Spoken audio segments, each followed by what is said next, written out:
हमारे एक मेंबर पूछते हैं कि सर मेरे डैड का एंजियोग्राफी का ऑपरेशन हुआ है, उनके लिए खाने में क्या-क्या देना है?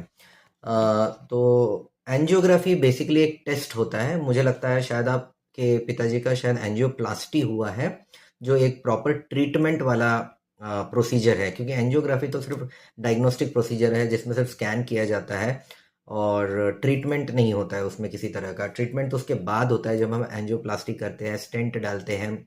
तो अभी आपको मैं सबसे पहले तो ये बता दूं कि एंजियोप्लास्टी के बाद जो भी खाने पीने में जो चेंजेस होते हैं वो इस पर नहीं डिपेंड करते हैं कि आपका एंजियोप्लास्टी हुआ है, उस वो ज़्यादा इस पर डिपेंड करते हैं कि ओवरऑल उस व्यक्ति की जिनकी एंजियोप्लास्टी हुई है उनके उनकी ओवरऑल क्लिनिकल कंडीशन क्या है। यानी कि पहली बात तो उनका जो हार्ट का जो टूटी को हुआ होगा उसमें हार्ट की क्या कंडीशन है, हार्ट में कितनी वीकनेस है या हार्ट का पावर नॉर्मल है या नहीं है।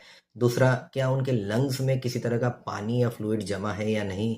तीसरा, उनको एसोसिएटेड दूसरी कौन सी बीमारियां हैं, जैसे क्या उनको डायबिटीज़ है, क्या उनको हाई कोलेस्ट्रॉल है, क्या इस तरह के दूसरे कोई इशू है या नहीं। ओवरऑल उनका क्या सिचुएशन है, क्या वो पूरी तरह से होश में है या अभी भी किसी कारणवश, या तो अगर वो बेहोश है या ज़्यादा सीरियस है जैसे वेंटिलेटर पर वगैरह है या नहीं। तो ऐसी बहुत सारी बातें हैं जो हमें ये डिसाइड करने के लिए देखनी पड़ती है कि उस व्यक्ति का अभी खाने में ओवरऑल खाने का पैटर्न कैसा होना चाहिए, क्या चीज़ें उन्हें दी जा सकती है, क्या नहीं दी जा सकती है।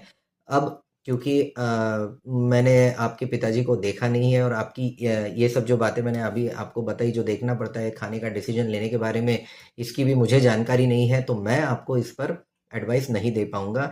आप आपके जो कार्डियोलॉजिस्ट जिन्होंने ये ऑपरेशन किया है उनसे आप एक बार बात करिए, उनको आपके पिताजी के बारे में डिटेल में पूरी ये जानकारी होगी और वो आपको सही बता पाएंगे कि आपके पिताजी के लिए सही खाने में क्या चीज़ें रहेगी और क्या उन्होंने नहीं खाना चाहिए। तो प्लीज़ आपके कार्डियोलॉजिस्ट से पर्सनली मिलके बात करिए। बाय द वे, एंजियोप्लास्टी के बाद क्या क्या प्रिकॉशंस लेने चाहिए, किन बातों का ध्यान रखना चाहिए, इंक्लूडिंग खाने के मामले में भी क्या चीज़ें कैसे हमने ध्यान रखना चाहिए, इन सब पर एक वीडियो मैंने बनाया है जो मेरे फर्स्ट हार्ट कार्डियक सेंटर के यूट्यूब चैनल पे अवेलेबल है। उसका लिंक भी मैं इस ग्रुप में पोस्ट कर दूंगा, वो आप देखिए, शायद उससे भी आपको फ़ायदा मिलेगा।